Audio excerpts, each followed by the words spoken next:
આપણા સુપરસ્ટાર કલાકાર વિક્રમભાઈ ઠાકોરનું એક ફિલ્મ હતું પાટણથી પાકિસ્તાન। તો તે ફિલ્મમાં જે વિલન લોકો નિશાળિયાની બસ કબજે કરે છે અને વિક્રમભાઈ ઠાકોર દોડીને બચાવવા માટે આવે છે, તો તેવું સીન આ જગ્યા પર લેવામાં આવ્યું હતું। તો હું તમને અહીંયા થોડા ઘણા સ્ક્રીનશોટ મેચ કરાવવાનો છું, તો વિડીયો પૂરી જોજો અને ચેનલ ઉપર ના હોય તો ચેનલને સબસ્ક્રાઈબ કરી લેજો।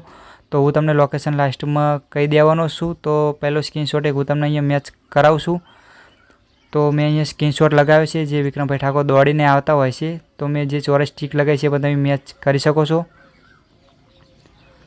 તો મિત્રો આપણી ચેનલ ઉપર નવી નવી શૂટિંગ લોકેશન વિડીયો આવતી રહેશે, તો ચેનલને સબસ્ક્રાઈબ કરી લેજો।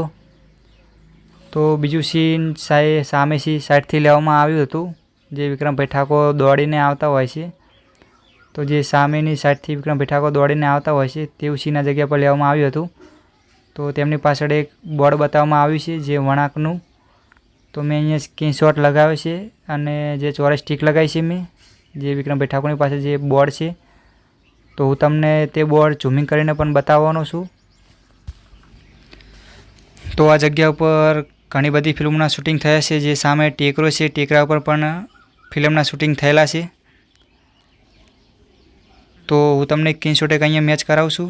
જે આ સ્ક્રીનશોટ છે વિક્રમભાઈ ઠાકોર ટક લઈને આવતા હોય છે, જે એક સોંગ આવે છે મારો સાવરિયો આવશે, જે પાટણથી પાકિસ્તાન જઈ રહ્યા હોય છે।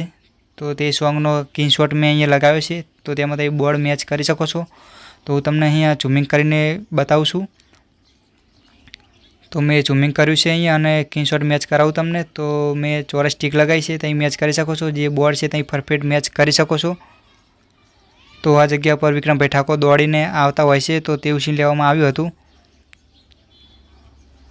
તો તમે જોઈ શકો છો।